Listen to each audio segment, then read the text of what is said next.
Marcus at VRS. This is the Porsche that I've just purchased recently. I'm redoing the intro because in the last one I wasn't smiling enough. So here we go again. So Porsche 2002 996 Carrera 4S. This was a replacement. I sold an A6 a few years ago in order to buy a house. This, I need to get something else again.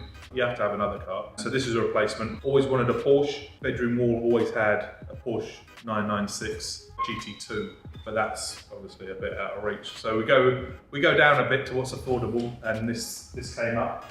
I saw this car. Me and Will got on the phone. I said, like, can we sort out something? Come down and have a look at it today. The guy was like, yep. Taking the plate off the car so it's ready to go. We went down, looked around it. It's good spec, ran right. You know, these cars suffer with a bit of blue smoke out of one of the tailpipes, which is like a telltale sign that there might be an issue with like bore scoring. Luckily, this one didn't have anything like that. Had the IMS bearing replaced also, which is another concern with these. But you know, as long as the oil's been good on and changed recently, it's not usually that too bad to do. But there's a few things around it. Let me show you around.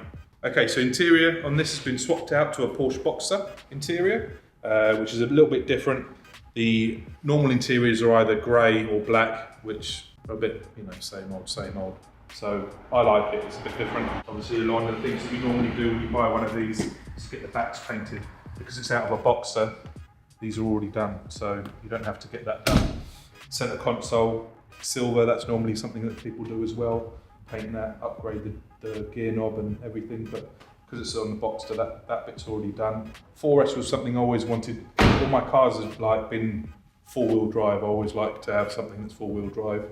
This is sort of a little bit four-wheel drive. As I researched on it, it's 90% rear bias and 5% front. 95% rear and 5% front, which is like nothing really. So it's mainly rear-wheel drive, and then as soon as it detects slip, it switches it to 60-40. But you know, most cars have that when they're four-wheel drive, like a 60-40 split on them anyway. Main thing I always liked about these cars was the rear light bar. That was one of the main reasons why I wanted a 4S as opposed to just a two-wheel drive one, because they don't come with that.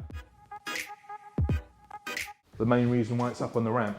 So, got the car, drove fine, got home after buying it, and it came on with a check engine light. So on these, the check engine lights for misfire. Misfire on these vehicles is quite notorious. There's millions of videos on misfires on these cars. The old systems that were on them are a bit antiquated, let's say, and they will throw on an engine light for a multitude of reasons. So Jules here is going through it at the moment, just trying to eliminate what it can be. Obviously, if we have a quick look round in here, they shoehorn quite a bit into there, so it's not the easiest to get hands in and work on, but we're just trying to eliminate stuff. We've gone through the spark plug, pulled that, swapped them around, coil packs, swapped them around, because they're the easiest things to try and start to do on it. We've looked at things like the Vario cam, because they have a cam that over 3,000 revs changes its cam profile, and then it obviously it runs different, and that time it sometimes can stick, but we've had that one off, haven't we, Jules?